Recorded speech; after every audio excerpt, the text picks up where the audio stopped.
In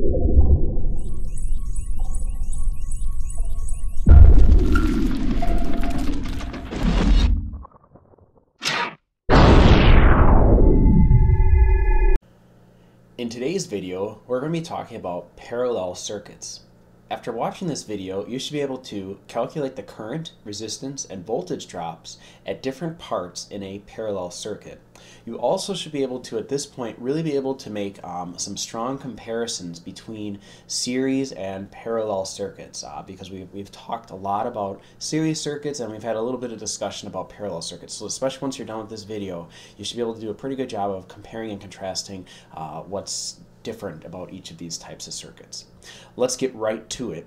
A parallel circuit, again, is when all the devices in a circuit are connected using parallel connections.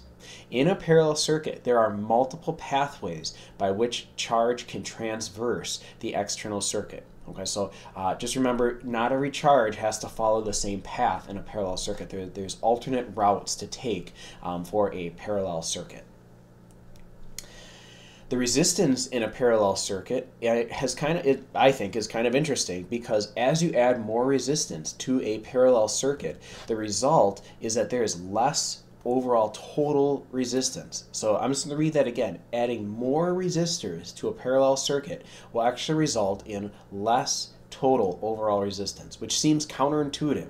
But let me give you another explanation. In the previous video, I talked about skiers and having like hot chocolate shops on the ski hill, which probably is unrealistic. But let's do another analogy where here is a highway, okay, and there is a toll booth here, okay, and cars are moving this direction through the highway and they have to stop at the toll booth, okay. If you only have one toll booth and you have a lot of cars traveling on this highway, we know that it's going to slow down quite a bit here. Okay, and let's say I were to add another toll booth, but I would keep it right on the same highway, right on the same path. I'd put another toll booth here. What would happen? Well, the cars would even slow down more, right? Because you'd have another stop that they would have to make. And this is an example of a series circuit, basically, where you add more resistors into the circuit, you're going to have more overall resistance. Now, that is not what we're talking about today. Today, we're talking about a parallel circuit. And I'm going to, again, use the toll booth analogy. And here's the highway. But this time, I'm going to be smart. And I'm going to say, you know what? Instead of having two toll booths on the same exact path, I'm going to make two paths. I'm going to have one toll booth here and one toll booth here. Okay? And then they might link up and then you can be on your merry way again. Okay? Which one would slow down traffic more, the one on the left or the one on the right? Well, I think the one on the left is going to cause traffic to be slowed down a lot more than, say, this one. And you know, we could even go crazier yet and add a third toll booth right here. And again, it would even alleviate the traffic more because there'd be more spots for the cars to go through and pay the toll and then be on their way to wherever their destination is. And this is the same type of analogy in a parallel circuit where if you add more resistors, basically what you're doing is you're adding more paths for charge to transverse the circuit, and thus causing less of a slowdown in the overall current. Okay, so a lot more cars can be traveling through this setup here than, say, this setup here. Okay, and that is why resistance actually decreases as you add more resistors in a parallel circuit, which I know doesn't seem to make a lot of sense, but hopefully this analogy might be helpful to you. The current in a parallel circuit is basically the rate at which charge flows through the circuit. And again, charge does not pile up. So the current is actually the same everywhere in a parallel circuit, but there is a little catch. Okay, so hang with me here. Charge is able to divide up into the separate branches such that there can be more current in one branch than there is in another. If you go back to that toll booth analogy, maybe a bunch of cars really want to go to toll booth number 1 because maybe they know the worker at toll booth number 1. So there are like 10 cars headed down toll booth number 1's pathway. And maybe people know at toll booth 3 there's this cranky old woman who doesn't even say hi to you as you pay the toll, and no one wants to go to her. All right, so the current there is a lot less than, say, at toll booth number 1. The same thing can happen in a parallel circuit where basically the charge can choose multiple paths to go down, and in some paths you'll have more charge than compared to other paths. Okay, but what's interesting is the total amount of current in all the branches, when added together, is the same as the amount of current outside of the branches, okay? So I have a picture coming up to kind of help explain this in a bit, so hang tight with me, but just keep that in mind that basically the current in the various branches can be different. It won't all be the same, and that is a difference of parallel circuits compared to, say, a series circuit. So here's the rule for current, right? The current outside the branches is the same outside the branches, okay, before it like breaks off into its various parts, is the same as the sum of the current in the individual branches. So if we're looking for like a mathematical way to write that, the total current is the current in branch 1 plus the current in branch 2 plus the current in branch 3 and so forth. I mean, depending on how many branches you have, that's going to determine how many of these you add up, okay? But if you add them all up, add all these guys up, it's going to equal the total current. And so the current is the same everywhere, but there's a small twist to it, okay, in that it's different in the individual branches, okay? So let's go back to my skier analogy, which I'm sure you guys are sick of by this point, but we're going to do it one or two more times here, okay? Let's say we have a hill, okay, and so the skiers are going down this hill, and let's say during this portion, I have 10 skiers, okay? I have 10 skiers going this direction down the hill, okay? And there are multiple ski paths to take, okay, once it branches off. There's a ski path here, there's a ski path here, and there's a ski path here.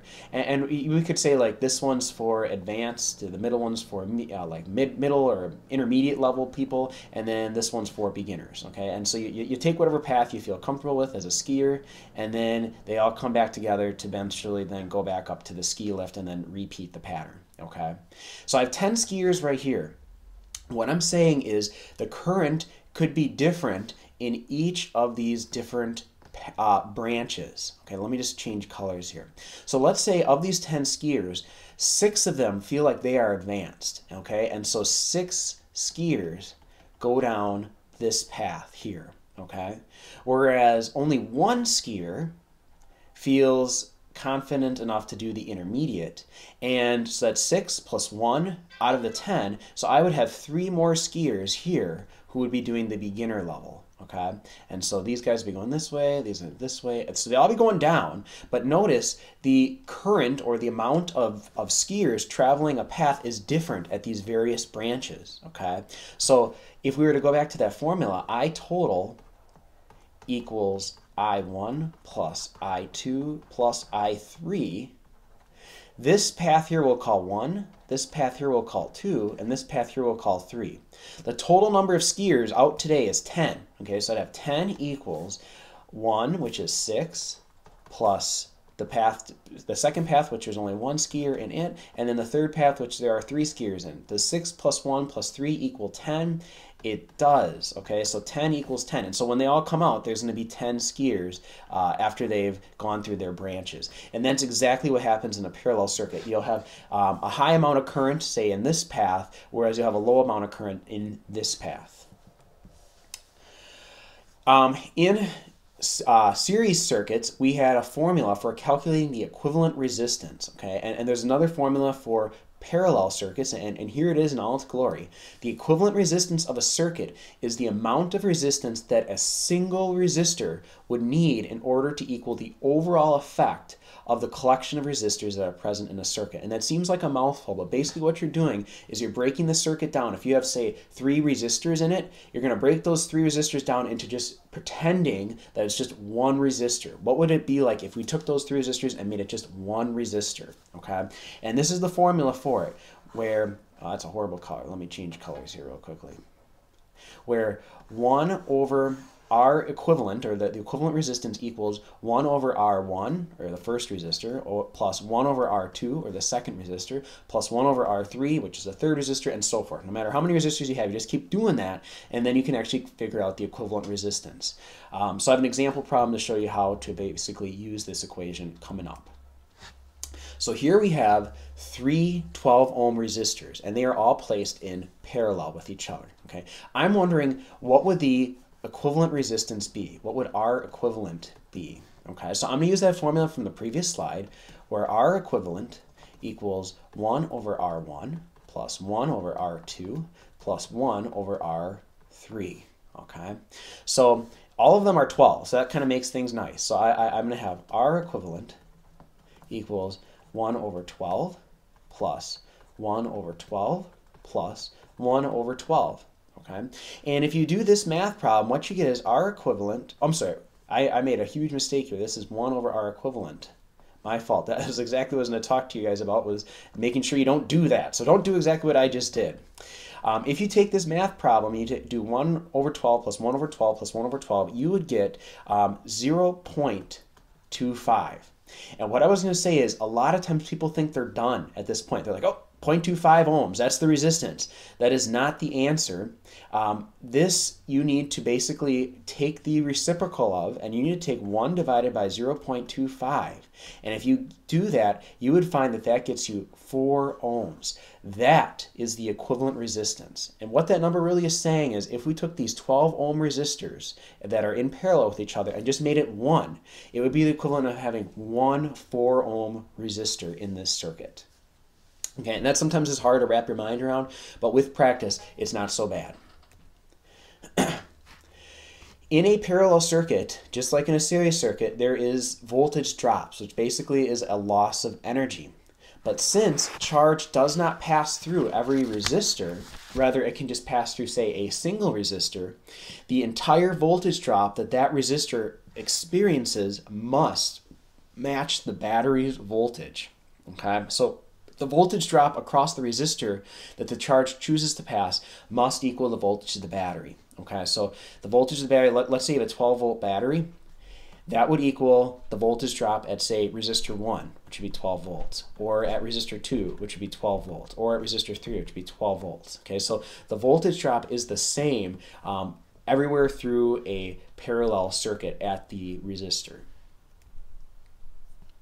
So let's take a look at an example here. Now, in this one, I don't have any numbers written down. So let's throw a number in here.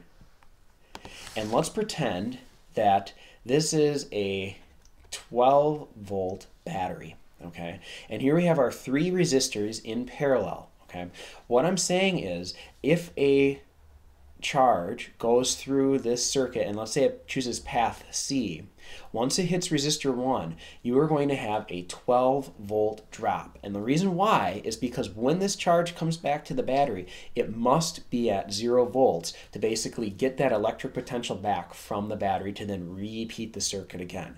So there's going to be a 12 volt drop at resistor 1, a 12 volt drop at resistor 2, and a 12 volt drop at resistor 3. Okay, they all are going to experience a voltage drop of 12 volts because whatever path the charge takes, it must use up that energy, so when it comes back to the battery, it's at 0. Okay, so here is an example problem of a parallel circuit that I could give you. Okay, and what I'm looking for is a couple things. One, I'm looking for what is the equivalent resistance of these 3 resistors. I'm looking for what is the total current in the circuit, and then what is the current at each of these resistors, at resistor 1, 2, and 3, and what is the voltage drop at resistor 1, 2, and 3. Okay, so the first thing I'm going to do is I'm going to try to figure out the total resistance of these 3 resistors, which is just this formula. R equivalent equals, 1 over R equivalent is equal to 1 over R1 plus 1 over R2 plus 1 over R3. And so what I have is I know that R1 is 17 ohms, so I have 1 over 17 plus 1 over 12 plus 1 over 11. And that equals 1 over the R equivalent. If you do that math, you would find out that this has a equivalent resistance of about 4.3 ohms. Okay, 4.3 ohms. Okay, so what that's basically saying is, if I put these 3 resistors and I just made them into one, it'd be about the equivalent of 4.3 ohms. Now, to find out the total current in the circuit, I am going to use Ohm's law, where V equals I times R. And I really want I by itself, so I'm going to have I equals V over R. Do I know the V? Absolutely. It's 60 volts, right? That's the voltage on the battery or whatever it is that's giving this circuit power, which it does appear to be a battery. And the resistance would be this R equivalent. Okay, so 60 divided by 4.3 ohms would equal, it looks like 14 amps if you do that math problem. Okay, 14 amps of current. All right, so that means that there are basically 14 amps of current. Let me just get a pen color so you guys can actually see it. 14 amps of current right here, about to enter into this, and then once it comes out, there are 14 amps of current. Okay. Now what the current is at resistor 1, 2, and 3, that's going to involve a little bit of work on my part. Okay, because remember, the current is not the same in every single one of these paths. These are the different branches. What I do know is I know that the voltage drop across resistor 1, 2, and 3 is going to all be 60 volts. Okay, I know there's a 60 volt drop at resistor 1, a 60 volt drop at resistor 2, and a 60 volt drop at resistor 3. So what I can do is I can bust out my friend Ohm's law, and which is V equals I times R, and I'm going to take on resistor 1 first.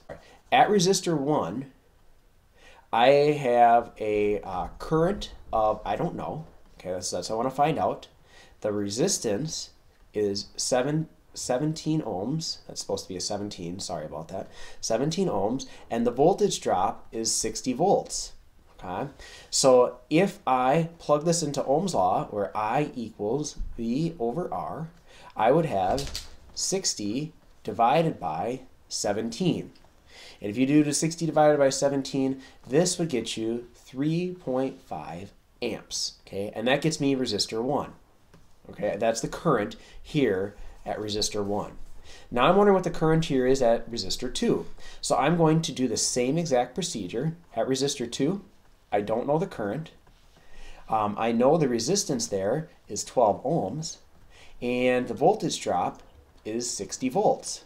Okay, and so I'm going to plug these numbers right into the same equation where I have 60 divided by 12, and if you do that, you would find out that that is 5 amps. Okay, so I know the voltage drop here is 5 amps. I'm going to do the same exact thing at resistor 3, where at resistor 3, I don't know the current, that's what I want to find out. The resistance is 11 ohms, and the voltage drop is 60 volts. Okay, and so I'm going to do the same exact thing where I have 60 divided by 11, and if you do that math, 60 divided by 11, you should get 5.5 amps, and that would be the voltage drop, I'm sorry, the current, my apologies, the current at resistor 3. Now, according to our knowledge of parallel circuits, if I take 3.5 plus 5 plus 5.5, that should add up to 14, and it does. Okay, so I total equals 14, and that is a real good way to kind of check to make sure you did things correctly, that you have 14 amps going in, you must have 14 amps of current coming out. Okay, if you go back to the skier analogy, if you have 14 skiers going down the hill, you hope as long as no one died, you're going to have 14 skiers coming back out. Okay, and so that's how it kind of relates to basically these parallel circuits. Okay, and again, if you're struggling with these problems, it's not the end of the world. We're going to do a lot of practice in class, so this is just to give you a little bit of a taste of what I'd be expecting you to be able to do with parallel circuits. That takes care of this video. I will see you guys next time.